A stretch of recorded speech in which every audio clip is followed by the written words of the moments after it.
I had a way then, losing it all on my own. Siamo ad Aiello del Friuli, una piccola località della Bassa Friulana che è diventata negli ultimi anni abbastanza famosa per quanto riguarda gli orologi solari. Orologi solari che abbiamo in gran numero, all'incirca un centinaio, nella nostra località. Gli orologi solari più comunemente conosciuti come meridiane sono di svariato tipo e anche occupano dei vari metodi di conta delle ore.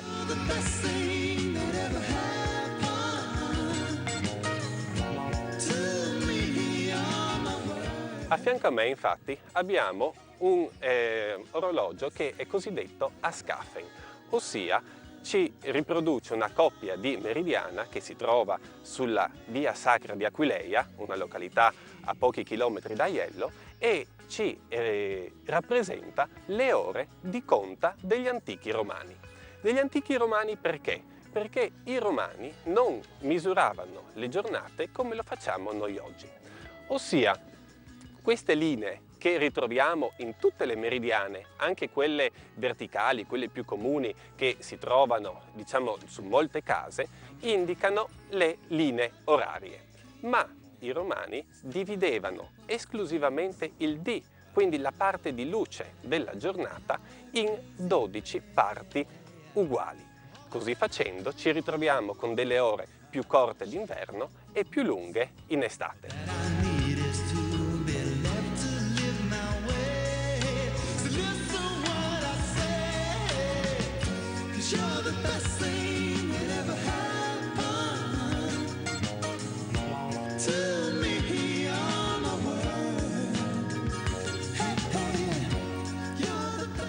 Gli gnomonisti sono delle persone che calcolano e progettano le meridiane.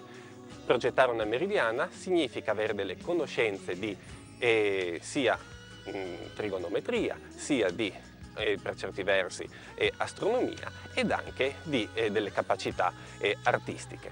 Quindi lo gnomonista, questo termine un po' anche simpatico, che prende il nome da gnomone, cioè il nome tecnico del ferro, dello stilo che ritroveremo nelle meridiane a parete.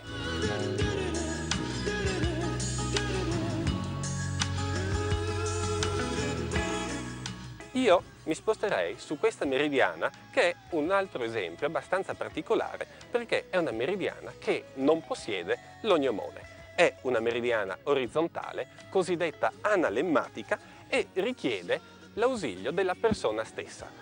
Per leggere l'ora bisogna posizionarsi lungo questa fascia centrale che è orientata nord-sud sul periodo dell'anno indicato a terra. Così facendo la nostra ombra indicherà l'ora.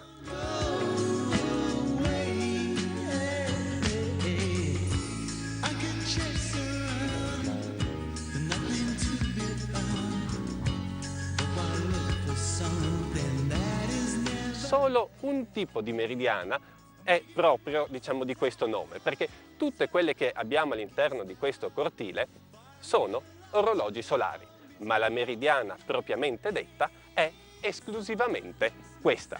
Questa alle mie spalle perché ci indica solo il mezzogiorno.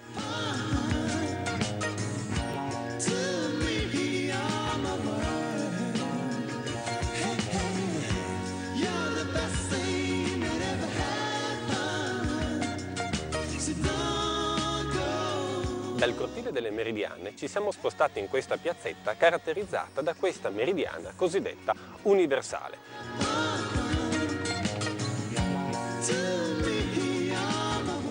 La peculiarità di questa meridiana è quella di indicarci, durante l'arco della giornata, le parti della Terra ove in questo preciso istante è dì o notte.